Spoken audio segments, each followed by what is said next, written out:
Namaskaram, good morning, Matthew. Good morning, Sadhguru. How are you, man? I'm good, man. Where do you find yourself? Right now I'm somewhere in southwestern corner of Georgia, just about to enter Florida, maybe Burnswick, somewhere around that. All right. Well, I'm in Austin, Texas. Oh, So that's you're good. an hour ahead of me. Yeah, but you look at my background, it looks like I'm in Amazon forest. Yeah, man. I knew you were somewhere where it's fertile and a bit jungly. Yeah. Uh, you going around on the book tour?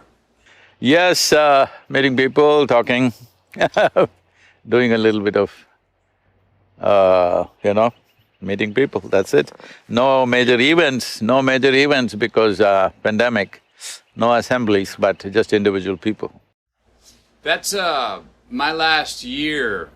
I wrote a book, Greenlight, to put it out, and I did it all virtual. It was all this for a year. There were some people that I miss being there in person, but I Yeah. must say that in a lot of ways, this way of communicating is very intentional. I mean, because I was in Milan, Italy at 9 a.m., London, England at 10, New York at 11, LA at 12, and when What the kind of LA jet, meeting was what over kind at of 1, jet I was do you having lunch use, with my Matthew? family. What's that? What jet do you use? This jet. That's what I mean. And I was like, look, I was all over the world, and I was done at 1 o'clock. In 30 seconds, when I was done, I was having lunch with my kids. I was like, this system's okay. I kind of like this in ways. I think in 2020, probably I've done 4 times more work than I would normally do traveling. Yep. Literally. Yeah. Still finding time to get on your motorcycle. Yes, but right now, this trip I'm driving a truck with a small camper, so not entering any hotels or homes, just living on the truck, cooking for myself and managing things. I've got 4 Airstreams, Uh-huh. and I'm in one of them now in my backyard, and this is what I take on the road right here, and this Okay. particular Airstream. I got something that can go off-road, a little small, not very… that way it's not big as an Airstream, but this will go where you want. Nice. Nice. Well, cool, man. I'm glad we're gonna get to talk for a little while. Say howdy. I'm glad to meet you. I got a friend of mine, Mark Benioff, who's turned me on to you. He's an Okay. avid listener of yours. Um, How's Mark? Is he in Hawaii or in California? no, he's over further west, Hawaii. Yeah, Hawaii, that's what I asked. He told me Yeah, last time he was in Hawaii. yeah, yes. He's doing good. He's the one who turned me on to you. Thank you. Yeah. Um, Let me love to ask you a few questions. We'll get some conversations about all this good stuff. Your opening on karma, and this we could spend hours talking about this because this is my juice here when we say like lift the haze of the contradictions. Let's talk about some haze lifting on the contradiction.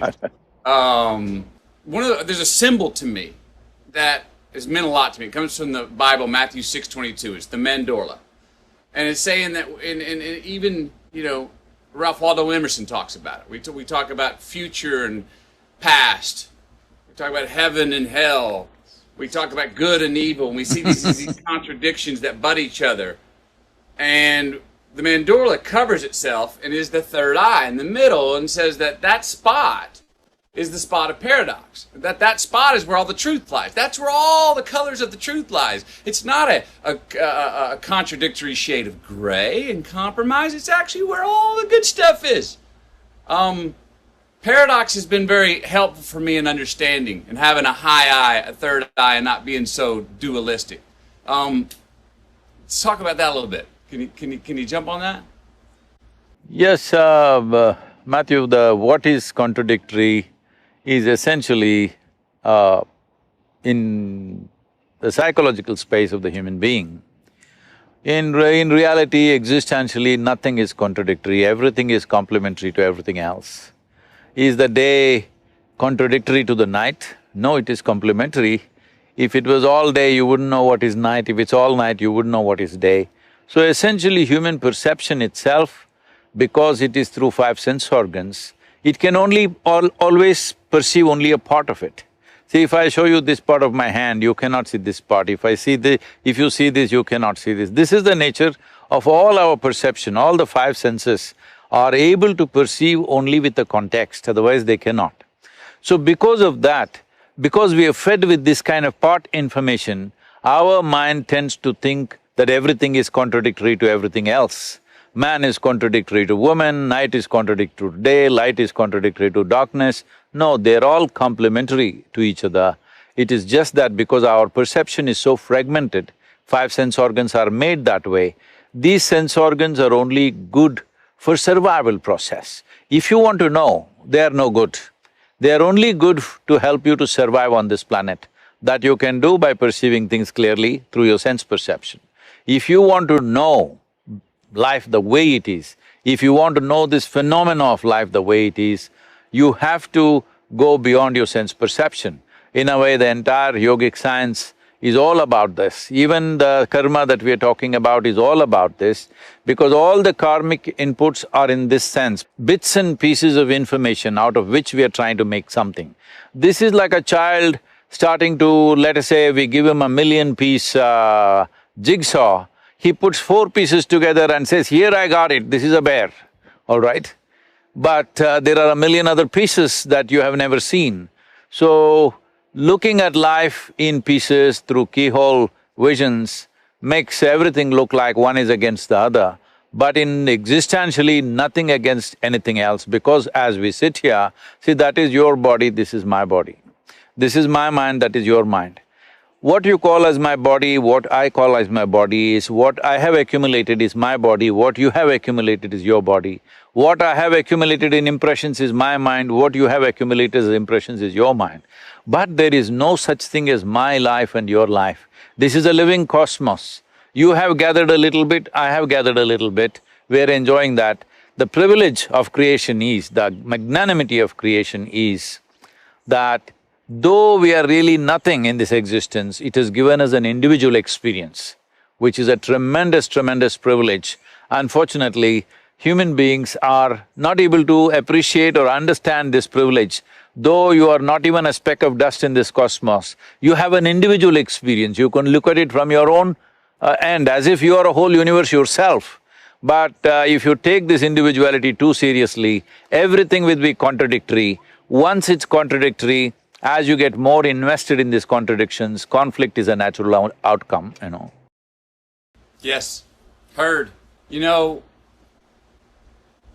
you said in your book, destiny is what you create for yourself, fate is when you fail to create your own destiny. I am a believer in responsibility. I heard that you don't drive through the red lights. I've run a few red lights.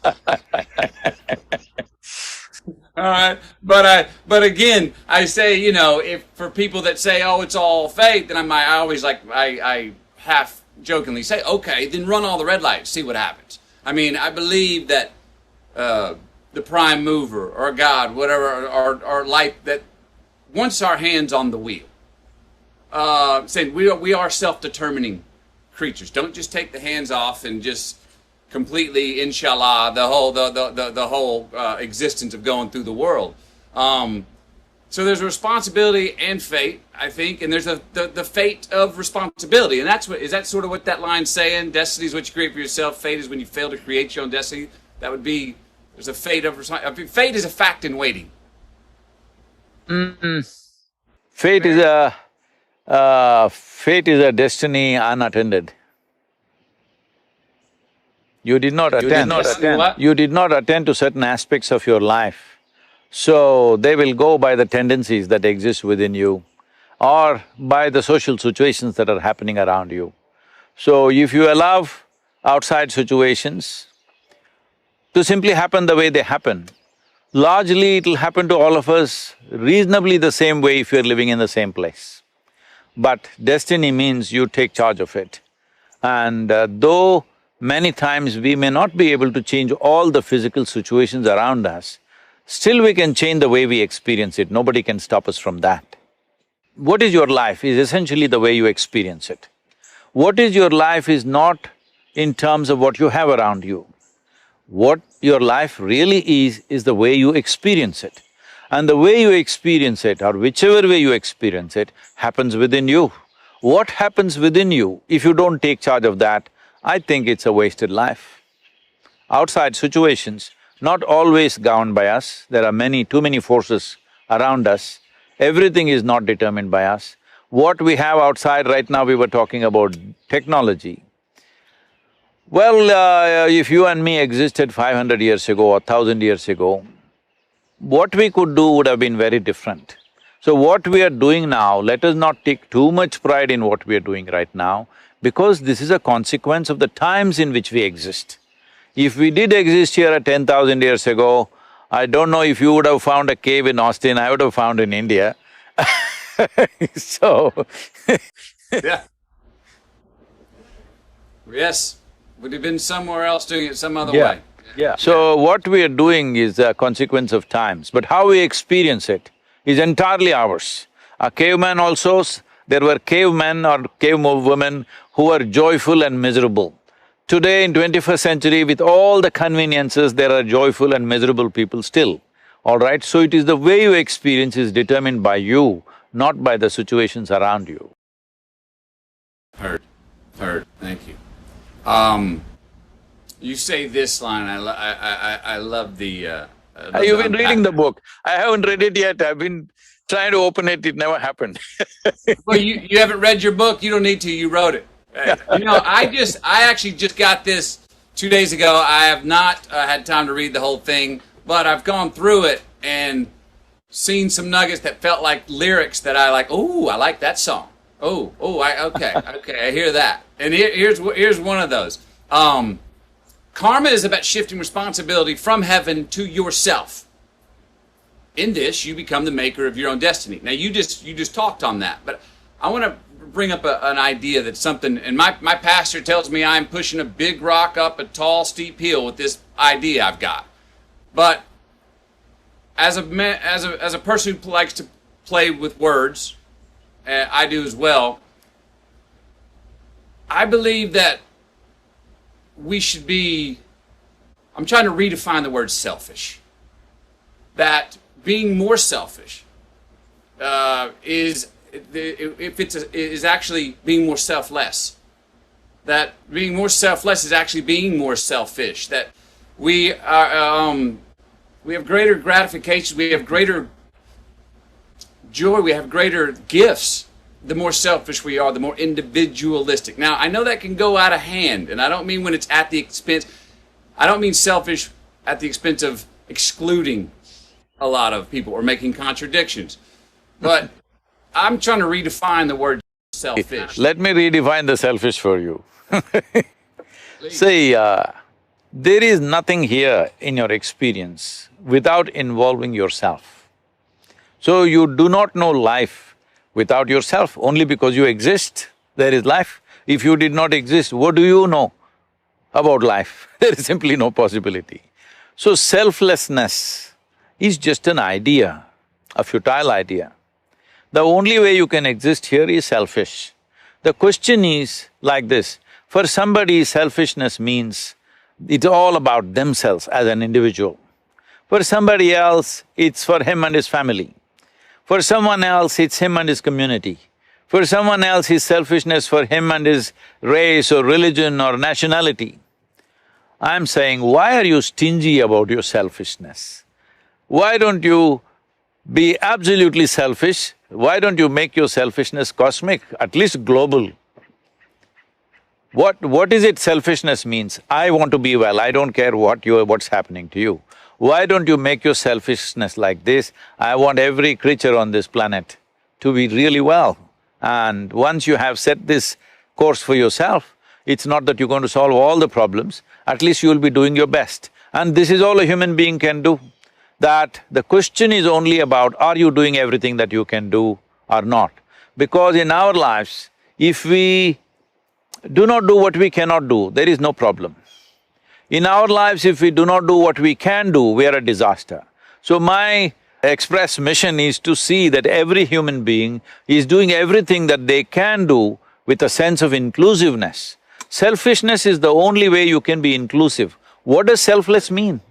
What does selfless mean? You'll stop breathing, is it? I'm saying it's just an idea which has never happened. It is just a foolish idea. There is no such thing as selfless because the very basis of your experience is self.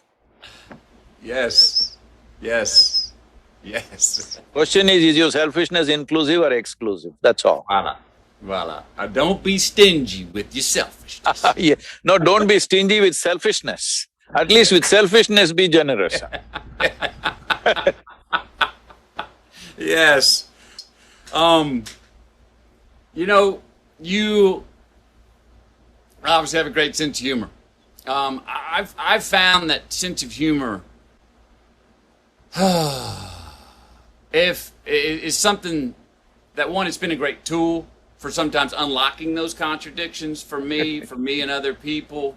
But often it's seen. I'm one of those person that will laugh while the quote unquote wound is still a little bit too fresh. You know what I mean? And I'm like, well, no, it's already happened. So let's start laughing at it now. And I'm still going to be responsible and try and fix the problem. But can we do this while we giggle through fixing the problem? And some people that turns off because they go, wait, it's too early to laugh. You can't laugh. You can't. It's too early. We need to be serious about this thing. I'm going, no, I'm still going to do the work. Can we laugh while we fix the problem, or find a way to agree on something, whether it's politically. You have a right to cry only when you just dropped out of your mother's womb. That's the only time you have a right to cry. After that, you should be laughing out. And now about when the wound is too fresh. See, let me tell you this.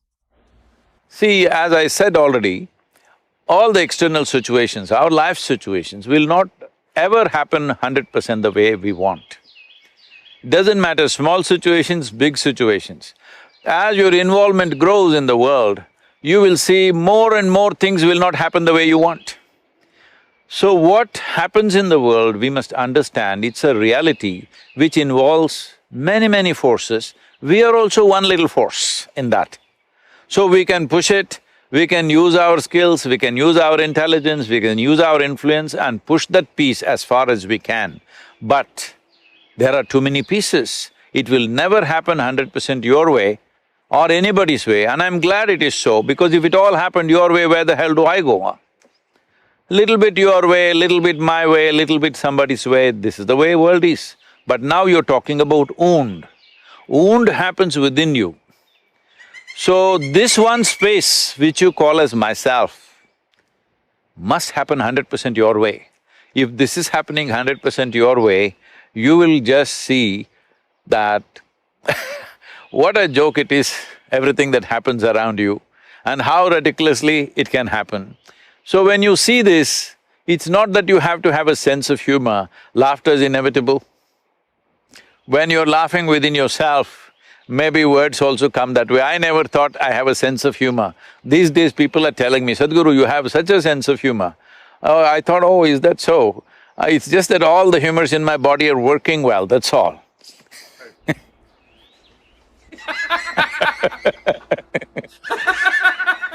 Let me tell you this. This happened, Shankaran Pillai once had a franchise for Radio Shack. I think Radio Shack is closed down now, if I'm right. Is it closed down or still on? I think they did. No, I think they did. Okay. I think you're correct. So he used to have a franchisee-ship for a Radio Shack. So one day he ordered a particular component. Looking at the catalog, he saw it is… he wanted a component which is 669 number, he ordered. And the component arrived after a few days. He looked at it and they had sent the wrong number. It was 966 they had sent. He wrote back to them and furious, you sent the wrong part.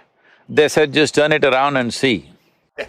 Most of the time life is just that. You're seeing it one way and freaking, turn it around and see, you will laugh at the whole thing. Just flip it over, yes. Or say it back to front, what makes sense, the foot's on the other shoe. in my in writing my book, I noticed ways that I got what I wanted in life, ways I got what I was seeking, and I was very clear, even going into writing it, about there have been many things where I've engineered the success, that I have set the goal, that I said where I wanted to go and went to it and attained it as a traveler. Okay? Set goals and go get them. But I was surprised at how many times that I've found and got what I wanted or succeeded when I was looking for what I did not know what the hell I was looking for. When I was like, I'm going to go seek it. Those are the best times, huh? They're awesome. The one-way tickets, with no return ticket to go on a walkabout. Going, I don't know what I'm... You don't do walkabout in America. You need to go to Australia to do walkabout. I've done the walkabout in Australia. I've done the walkabout in Mali, Africa, and Peru, the Fugamundi. Yeah. And those times, I got what I needed. But I didn't know what I was looking for. I just put myself in a position to get rid of all the frequencies that I was having in my Western world and my busy life. I wanted to go someplace where nobody knew my name, where I didn't speak the language, where time was going to run way too slow for me until I got on time, and then all of a sudden realized that, I feel the rhythms of this place. I'm enjoying my own company. Because those trips for me, the first 12 days, I do not enjoy my own company. If you do not enjoy your own company, that means you're in bad company, obviously. Well, it takes 12 days. I had to, I think there's a value if you don't enjoy your own company to go, that's why I need to spend more time with myself then, so we can work it out, because I'm the one person that I can't get rid of, so let's work this stuff out. But after about 12 days, on around the 16th day, around the 12th day, I have a breakthrough where I'm like, okay, I've shaken off my demons, I've pulled off my talismans, I'm a naked child. And that's when all of a sudden, boom, an answer comes, and I'm light, and I've shed certain guilt, and I'm present much, and I'm not looking around the bend to see what's coming. I'm not looking over my shoulder to judge where I've been. But I guess my point is, sometimes we don't know what we're looking for, but we go find it. You talk about seeking the unknown, but to put ourselves in a place. Do you think there's a value about put yourself in a place so you can hear it? Put yourself in a place so you can receive it. See, people keep coming to me and say, Sadhguru, please bless me, this should happen, that should happen. I tell them, see, my blessing is, may all your dreams not come true. They get shocked. I said, Sadhguru, why? Says, see, what can you dream of? Right now, I don't know what you're drinking, suppose it's coffee. If you have had 1 cup of coffee, maybe you will dream of a barrel of coffee. If you have $1 million, maybe you'll think of $1 billion. I'm saying all your dreams are just exaggerations of what you already know. If you go like this, you're ensuring that nothing new ever happens to you. So my blessing is, may your dreams not come true. May things that you could never dream of happen to you. If you have to be an open possibility like this, it's very important that we understand. That is why karma is important. Karma means it's the bedrock of your memory. It's the bedrock of your memory means who you are right now as a person. Matthew as a person, as a physical person, as a mental person, as an emotional person, and even as an energetic person, it is a certain volume of memory. Here there's evolutionary memory, there is genetic memory, there's articulate and inarticulate, unconscious, subconscious and conscious memories. All this memory put together, an amalgamation of this is one person called Matthew, similarly every other person. So, now do you want to stand on the stage of this memory? Let's say we see this memory like a platform. If you stand upon this, the richness of your life plays out and you can do your today's dance on that stage. But if you sink into it, it becomes like a quicksand and past just takes away people. See, most human beings just see what is it that they are suffering in their life. They are suffering what happened 10 years ago, now, sitting here. And they're already suffering what may happen day after tomorrow. Essentially, they're not even connected with life, they're mistaking their psychological space as existential. They are suffering two most incredible qualities that only human beings possess on this planet, which is a vivid sense of memory and a fantastic sense of imagination. Unfortunately, most human beings are suffering this. Essentially, they're suffering an evolutionary process.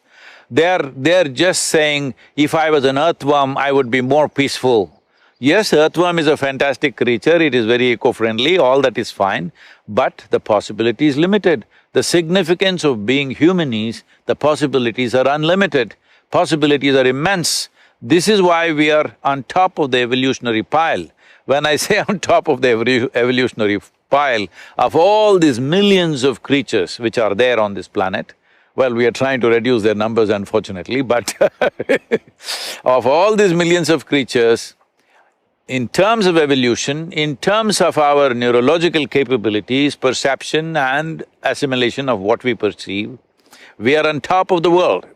But most human beings are not feeling on top of the world because they are sinking into the platform of their memory. This vast memory is a tremendous thing. See, otherwise today, I'm just saying, see, here I am sitting, there is an evolutionary memory in me, which tells every cell in the body, clearly speaks, this is a human being. Suppose I got fancy for dog food and started eating dog food for 3 days, will I become a dog? No, there is evolutionary memory within me which will never allow anything like that to happen. Now I am here in United States, let's say I eat only American food, will I become an American person? Will my color change? Will my everything change? No, because there is genetic memory in me. So who you are, who I am, is essentially memory. The question is, will you stand upon this platform and do your act, or will you sink into it and die? This is all the choice you have. Boom. Yes. Yes. You say, I hope your dreams don't all come true. I love that. Don't say that, don't tell everybody, they will curse me. but listen, but tell me, here's what I hear when you say that. We're such a result-oriented people and culture. I gotta have my result. And we if I just get to the top of that summit, I'll have the ta-da moment. And we get to the top of the summit, we see it's a false summit. There's millions of more summits on the other side. You keep climbing, and there's another one. There's not a ta-da moment where we go, I've got it, all figured out. I think we get caught up so often in short-term gains and short-term return, choices that give us short-term return on our own investment, us. And we're not making choices that are going to buy us delayed gratification, not only longer in this life, but after we're gone, for our kids and our grandkids and our great-great-grandkids.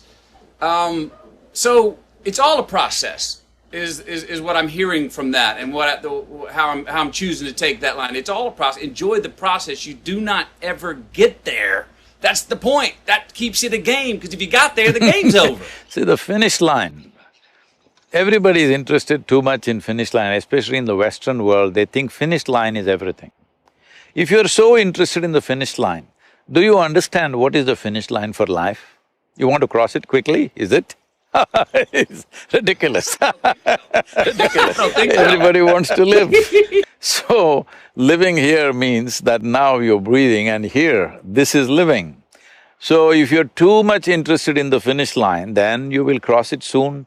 That is, you will cross it when you're alive, because so many people are living as if they are dead, dead to everything, except for a few needs that they have. A whole lot of people are dead to all other possibilities of life. In yoga, there is a very good kind of a saying, which says, if you have one eye on the goal, you will have only one eye to find your way, which is very inefficient. So, you are rendering yourself incapable of life simply because you want to get somewhere. Where do you want to get? Some imagined place. Where is that place? It is just an exaggeration of the past you've already experienced, because you cannot imagine something that you have never seen. You cannot imagine something for which there is no data, because your mind essentially functions from the data that you have gathered, which is essentially your past. So you want to repeat your past and then wondering why life is so boring. Heard. Heard. Yes. Repeat offenders. Reciprocity, going in circles. I hear you. I've done it before. You say yoga means union. Right? Definition, yoga, right? Mm-hmm. Well, the root word of religion comes from legare and re. And legare means to bind together, and re means again, to bind together again. The prescriptive definition of religion. Mm-hmm. Yoga means union. Those are somewhat synonymous. Is that fair to say? Yoga and religion would be synonymous definitions, Well, or at least in its same direction? essence it would be, but not in its present form of practice. Both, I'm saying. The way yoga is practiced in America is not synonymous of union. The way religion is practiced largely The way across the religion is world. practiced in the world is not synonymous, Yes. not synonymous with what real religion So is either. both of Yes. them, in definition, maybe they are same, but unfortunately the way it is practiced is very different. But why yoga is simply because this is not based on belief system, it is based on your experience, at least you know where the hell you're going. With belief system, you just believe you're going in a certain way, which gives you a certain psychological comfort, it gives you solace. So essentially the choice is this, are you seeking solace in your life? That is, you want to just quieten your mind and be happy with little things, or are you seeking a solution for this life? Because once you have come with this human intelligence, if you don't immediately get engrossed with some petty thing around you, it is natural for every human being to think, what is all this about? Where did I come from? Where will I go? What is the process of this life? What is the meaning of this? What is the purpose of my existence here? And is my existence just a blimp that I just come and vanish, or is there something else? Essentially, what is the nature of my existence? This is a question that no human being can avoid unless somebody works on you very young and they tells you are this, you are that, you are going to this heaven or hell or whatever. Unless somebody washes you up like this, it is very, very natural for every human being to ask these questions. And these questions are good, this confusion is good, because when you realize you do not know, see, people have misunderstood and unfortunately not understood the significance of I do not know. I do not know is the most significant thing in your life, because the moment you see I do not know, the longing to know, wanting to know, seeking to know is a natural consequence. Once there is a strong seeking, knowing is not far away, because anything that you wish to know about life, you don't have to search through a microscope or a telescope, because you are life. This is life. Right now I may call this by a name, right now it may have an identity in the world, but essentially this is life, and this is the only life I can experience. See, right now all these beautiful trees, I don't experience them. I only experience them the way they happen within me, the way they reflect in the firmament of my mind, and how I relate to them. Whichever way, I will only experience these trees within myself. There is no way I can experience these trees out there, and that's true for everything. You cannot experience anything out there, it can only happen within you. All experience, pain and pleasure, joy and misery, agony and ecstasy can only happen within you. Every kind of experience happens within you. When you understand this, well, if you realize I do not know, and then you start looking, naturally you will understand this. Once you understand this, finding the nature of your existence and becoming the master of your destiny is a natural consequence. The problem is we kill I do not know with belief systems, ideas, philosophies, ideologies. If you keep all these things aside, I think that's what in some way you did in your desert. I don't know which desert you went to. You didn't go to Kalahari, did you? No, I was Sahara and then West Texas. Okay. So, So in a desert means you're alone. So as you said in your own words, initially you're confused and struggling, but then as you pay attention, because when you nothing else to pay attention to, you naturally pay attention to how you work, every muscle in your body, the breath, heartbeat, everything, then you will start noticing what you call as within or what you call as me is an entire universe, and that's the only universe you've experienced. You have not experienced any other universe. The only and only universe and the only and only world that you have experienced is what has happened within you. Once you realize this, then you fix the world the way you want it, within yourself. Outside world, we do our best. So you think it's the outside saying… because I've gone through that where, man, I felt like I had to be in the know. Only recently have I shaken hands with the fact, no, I love to be in the know. I also want to be in the know of what I don't know. And like, I want to know what I don't know and know that I do not know. And saying, oh, that's a good thing, Matthew, was what I'll tell myself. So, but is it, do we not give ourselves enough credit to, or is it the I don't know is like a blind spot? It's like, whoa, I don't know. No, I know is a blind spot. Let me clear this. I know is a blind spot. See, right now, let's say you're driving, a truck was coming behind you and you saw it in the mirror. So do you see what is behind the truck? So you know there is a truck coming, but that's a blind spot, it blocks everything else. So right now you think, I know, that's like a blot in your brain, it doesn't allow you to see anything else. If you see I do not know is not about things around you. Fundamentally, see, you and me are sitting here talking long distance. We're sitting on a round planet, the damn thing is spinning all the time and also hurtling through the space at tremendous speed. In the middle of nowhere, nobody knows where this cosmos begins, where it ends. In the middle of nowhere, a tiny little mechanism called solar system. In that tiny little, super tiny place called planet Earth, in that Texas is a micro super space, in that Austin City is a super micro space, in that you're a big man. This is the problem. Because the moment I think I know, I become big in my perception. Once I become big, inevitably I'll make a fool of myself. Whether I realize this in this life or not, somebody who has eyes to see will see this is a bloody fool.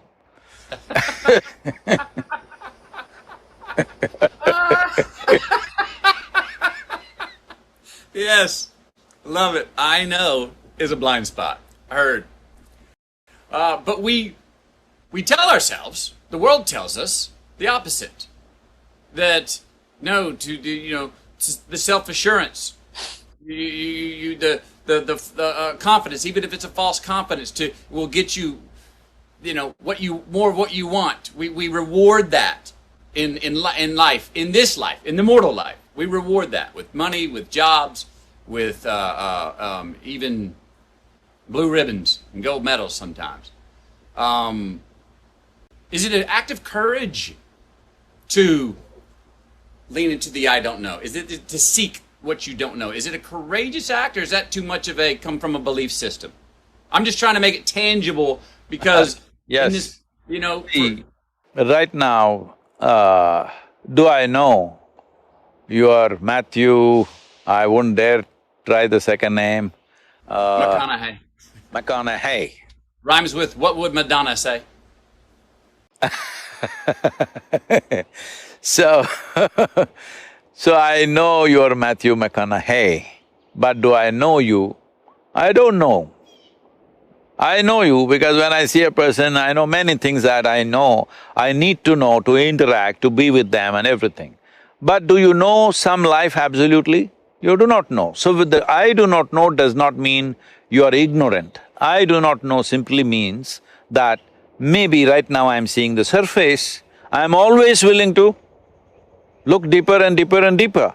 But the moment I say, oh, I know what's Matthew, he's a file in my mind, it's finished.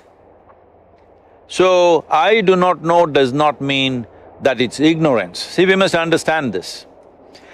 See, however much knowledge you have, even if you have digested the libraries on this planet, Still what you know in this cosmic space is a minuscule. But our ignorance is boundless. So the whole yogic system always identifies with ignorance. Because if I identify with my ignorance, then whether I am awake or asleep, my intelligence is always on, it never sleeps. The moment I say I know, my intelligence goes to sleep, it gets lazy. This is essentially determining what is the quality of your life. So do not ever let your intelligence go to sleep by saying, I know something. Do you know a blade of grass? I'm asking all the top scientists on the planet. Do we really know a blade of grass? Absolutely. We do not know. As you look deeper and deeper and deeper into it, there's more and more and more to it. See, the top scientists in the world have openly saying, we not only do not know, we will never know. All right? So this is does it mean these people are ignorant people? No, they may have more knowledge than most people on the planet, but they are saying this because they have looked deep enough into life. And if you look deep enough into life, you will naturally see what you know is a minuscule, what you do not know is an endless possibility. So do you want to take away the boundless possibility because you know a spot? I don't know is not ignorance, it's an endless possibility. Ignorance is a boundless thing, knowledge is a very limited thing. Fun. Fun. That's what this sounds like, fun. The adventure. Can you open up your definition of expansion? What most people would say would be your teaching, you call it technology. That clicks with me too. But can you open up to talk about your definition of expansion for us? Everything, right? See, before that, what you referred to as technology, why this is technology is, see, if I give you a belief system, you may believe it, you may not believe it. If I give you a teaching, you may like it, you may not like it. If you give a philosophy, you may agree with it, you may not agree with it. Now I give you a technology. All you have to do is learn to use it. Whoever learns to use it, for them it'll work, it's as simple as that. So, it doesn't matter, right now, some people were complaining when that ISIS war was going on in Syria and Iraq. In America, some people that I know were complaining, can you believe it, they're using our iPhones and doing all these attacks. I said, this is technology. Whoever learns to use it, it'll work. You don't have to say any of your religious slogans to make it work. You learn to use it, it works. So this is… yoga is a technology, you just learn to use it. It doesn't matter who you are, what you believe, what you don't believe, all this doesn't matter. You just learn to use it, it will work. So what is expansion? See, word yoga means this. Well, you already came to a little verbal meaning of that, which simply means union, or actually that other definition you said, I'm sorry, I'm neither Latin nor Greek. So you said Religion. something about yoking, all right? To bind together again. To bind together. The word yoga literally, if you go back to its original meaning, it means to yoke. You yoke together. See, right now what yoking means is, see, when you sit here, you are an individual person. This is why I said the greatest magnanimity of creation is, it gave us an individual experience. There are swarms of insects here. For them, they don't have an individual experience, they experience themselves as a swarm, as a species. But we experience ourselves as an individual. Unfortunately, instead of enjoying this privilege, we have made this into a point of conflict between each other all the time, me versus you. But this is the greatest privilege that we can sit here. I want you to just imagine, suppose you looked at you or me from, let's say, Galaxy Z. What are we? Even through a telescope or a microscope, we are not visible. It doesn't matter what they have, we are not visible. We're such a tiny speck of dust, literally. But we have an individual experience, it's not a small thing. We can look at the universe and wonder what this is all about. This is not a small thing. So this individual experience or the sense of being an individual, when you take it too seriously, then you get lost. Then you have to yoke with the creation. You have to become one with it. Only then you know life, otherwise you are misunderstanding your psychological world as existential. Right now, this is all the problem with human beings. Somehow nature trusted that if we give you so much intelligence, you will make the best out of it. Tell me, Matthew, in your experience or in anybody's experience, does intelligence spell solutions or problems? Intelligence means solutions, isn't it? Unfortunately, today it's human intelligence which is causing all the problems, simply because we are too stuck with our individuality. We don't understand this is just a privilege. Tomorrow morning if they bury us in the land, we will become one with everything, all right? All this countless number of peoples who walked this planet and they also thought they are great people, where are they? All topsoil right now. You and me also will be topsoil unless some friends choose to bury you real deep, thinking you may rise from the dead, you know fearing rather So I'm saying, we are anyway part of this. Without taking a breath, we cannot live. Without food, water, we cannot live. Without constant interaction, we cannot live. But we are acting like concrete block individuals. We are absolutely individual. Yoga means you obliterate the boundary of your individuality so that you experience your universality. Once you experience your universality, if I experience everything around me here, everybody around me here as a part of myself, after that, do I need any morality? Does somebody has to tell me, don't drop them, don't kill them, don't do this, don't do that? Once I've experienced something as a part of myself, with that I have no conflict. This is yoga. See, right now, for example, these 5 fingers, I have 5 more, okay, I'm only showing you 5. These 5 fingers, you also have 5, not bad. So, these 5 fingers, right now I experience them very much as a part of myself. But this is just the food I've eaten. Food I've eaten means it's just the soil that I'm walking upon right now, it's just a piece of the planet. But right now, this is very much me. In my experience, this is totally me. Now, why is this so? See, right now, there's a glass of water here. The water in this glass, is this me? No. If I drink it, will it become me?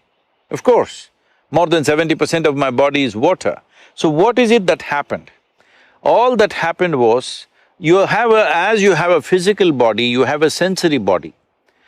Your sensory body is the boundaries of who you are. See, if you touch your you do this, Matthew, with your right hand, just touch your left hand. Is that you? 100%, isn't it? Touch the chair on which you're sitting, is that you? No. No, how do you know? It's just that here there are sensations, here there are no sensations. So essentially what you're saying is, what is within the boundaries of my sensation is me. What is outside the boundaries of my sensation is not me. So, the sensory body has a presence of its own. We can just do this experiment right now. Just close your eyes, just for 20 seconds, briskly rub your hands like this.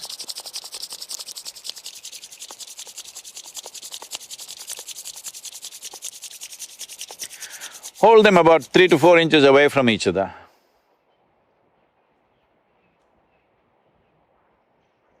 Something happening between them, isn't it? Yes.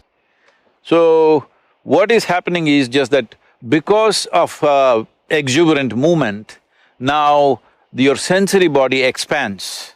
So, you know why people are rubbing each other all the time? Because somebody who is not you, you begin to experience them as a part of yourself, maybe momentarily, but it happens. So right now what yoga means is, you sit here without any outside activity, just sit here and make your life energy so exuberant and active that your sensory body expands. If your sensory body expands to the size of the room in which you're sitting, you will experience everything around you as a part of yourself. If your sensory body expands like the universe, then we say you are a yogi. That means you become one with everything. Today, if you go to a yoga program, In a studio, people are calling themselves yogis, that's not what it means. It means that you obliterated the boundaries of your individuality and you became one with everything in your experience. Even if this happens for a few moments in your life, after that you are never the same again. Because everything that you see, man, woman, child, tree, animal, bird, everything, somewhere deep inside you know this is part of me. When you know this, you don't have to be driven by commandments or morals or values or ethics, no. You are running out of your humanity, the life that you are, and that's the way you should be. If your humanity is dead, then you need lot of morality. If your humanity is alive and overflowing, everything will be fine, you will do the best that is for yourself and everybody around you, and we would completely live a different life.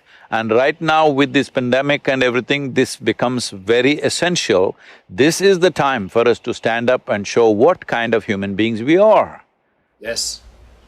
Yes. Individually. And what you just said about the individual experience is all, that's who we are, that's all we have. But the yogi is connected with the universe, all right? So the I, it's where the I meets the we.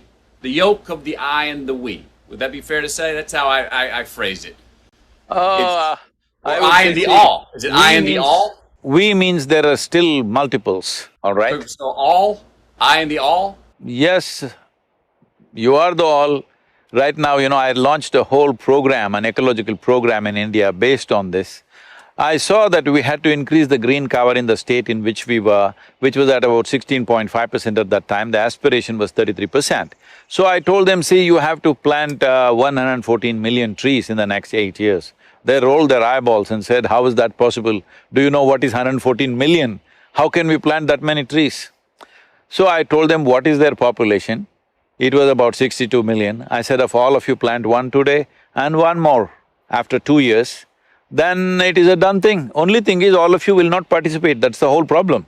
So I made a simple process, I made people sit under trees and made them breathe. I set up a spiritual process for them, where I clearly made them experience, see what you exhale, the trees are inhaling. What they exhale, you are inhaling. Literally 1/2 of your breathing apparatus is hanging out there. Once they felt this experientially, you can't stop them, they're still planting trees all over the place. Today, we have planted millions of trees and it's still going on. Right now, our goal is to plant 2.42 billion and Mark Benioff came in between and now he's telling me trillion. Yes. What's after that? Is there such thing as the zillion, or does it go straight to Googleplex?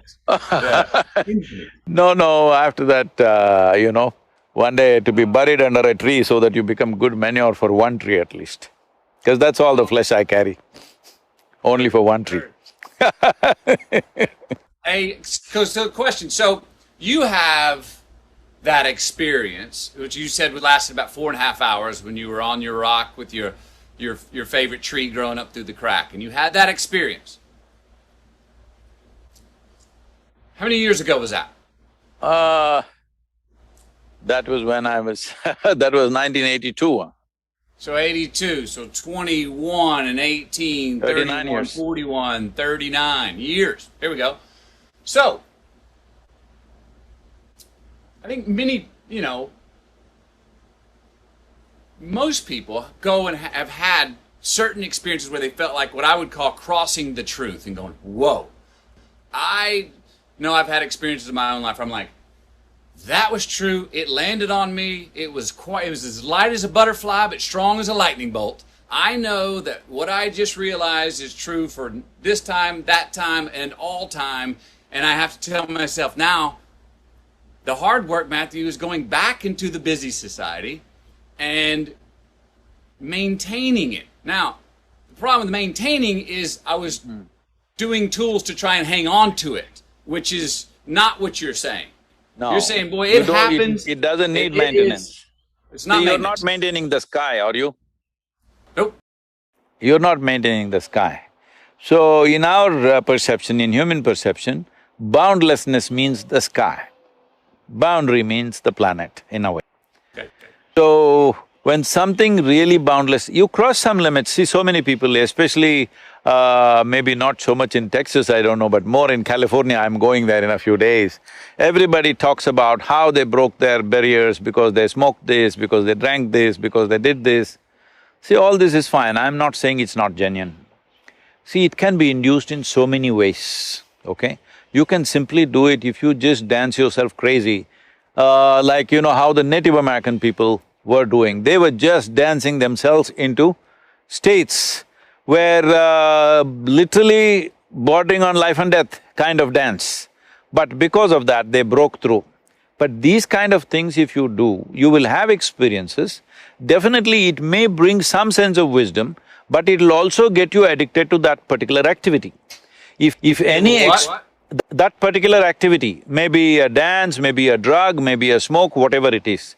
I'm saying if you create any experience within you with a certain physical activity, naturally you will get addicted to that physical activity. It may be alcohol, it may be drug, it may be sexuality, it may be adventure, it may be jumping off the mountain. For different people, it may be different things. But essentially you will get addicted to the activity because you see that activity as the source. Now, this is what is significant about the yogic process, that there is a step-by-step ladder if you climb, then after that, without any activity, sitting in this space, you can be in that state. Once that happens, there is no maintenance. Voila.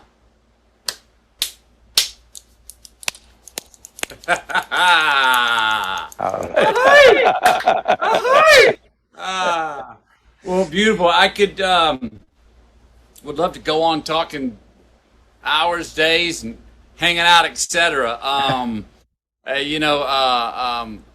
really dig where you're coming from and happy you're sharing what you're sharing. 'Cause I think you're turning a lot of people, obviously turning a lot of people on to themselves. Amen for that. For keeping us involved.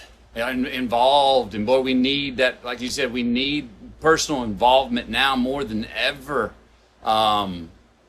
to evolve as a species, it seems, you know? So this is a time, I'm saying, particularly in India right now, last 2 weeks have been grim, all right? It's been a very grim situation out there and still going in that direction. Well, now lockdowns, curfews, all coming, maybe it'll turn back a little bit, but we need to understand this, that we have come to a time where there are many, not mainstream scientists, there are many, other kinds of scientists who look at various things. They need not be 100% wrong or 100% right. They're talking about how this has all happened because of the biological push we have done on other creatures, whatever. This is a script for a Hollywood movie, that how we pushed the biology and how all the virus sat together and planned and got at us. I'm saying not that, but I'm just saying, essentially, we have reached a point. Different generations have reached different kinds of situations, but we have come to a place, our fortune is right now, this virus, the carrier, the sole carrier is human being. Earlier, we've had this kind of pandemics or epidemics where carriers were mice, birds, mosquitoes, other kinds of things, we couldn't stop them. What we were thinking of in our mind at that time is how to completely eliminate all the mice on the planet, how to get rid of the mosquitoes, absolutely, genocide. We were planning genocides on them. But right now it is us, we are the carriers. You can see this as a great blessing and a great curse. If you would see it as a blessing if you are a conscious human being. Because if all of us across the world, I know this is right now an utopian thing, if all of us had the sense to 14 days, just be with 2-3 people that we are and not meet anybody for 14 days, the pandemic is largely over, all right? But we won't do that. We need a haircut, we need to go to the pub, we need to do this, somebody needs to go to the temple, somebody needs to go to the bar. Everybody has all this because we are such compulsive creatures right now. The significance of being human is, there's nothing big about us except that we can conduct the same things that the animals do consciously. We eat, we sleep, we copulate, we die, all right? The question is, If we do it consciously, it looks human. If you do it compulsively, it looks animalistic. So right now, this is the time for us to exhibit how conscious we are. As a generation of people, what sort of people are we? Simple commitment, I will make sure I am not infected. But if it so happens I'm infected, I will ensure it will not go to one more person. This much commitment if we take, it's over. It's a small, short-term inconvenience for long-term freedom. And also, we are too committed to our lifestyles, we are not committed to our life. We think our lifestyles is life. No, lifestyles is a consequence of time, in the times in which we are living. Life is the real thing. So right now, focus on life, that this life should not be put to risk, no other life should be put to risk. Lifestyle doesn't matter, you can make your lifestyle differently, what is the big deal? Yeah, I'm driving and sleeping in a truck, so I've changed my lifestyle completely. I hear you. Oh, I hear you. Great talking to you. Thank you, Matthew. Today. I look forward Wonderful. to our next time. Yeah, I hope to catch thank you up for the somewhere. wisdom, the laughter and all. I hope you have a great road trip and keep enjoying yourself out there, getting off road, and we'll talk to you next time wherever Yep. you are. or I'm in crossing person. Texas, keep the cowboys off me, huh? Oh, come on, you'll fit right in here. Come on in. Howdy. It's about 974 miles east to west. Come on through, man. Stop wherever you want. Hospitable state. We'd love to have you. Let me know when you come. Yes, thank you. Sadhguru, Matthew. appreciate it. Yes, Wonderful. sir.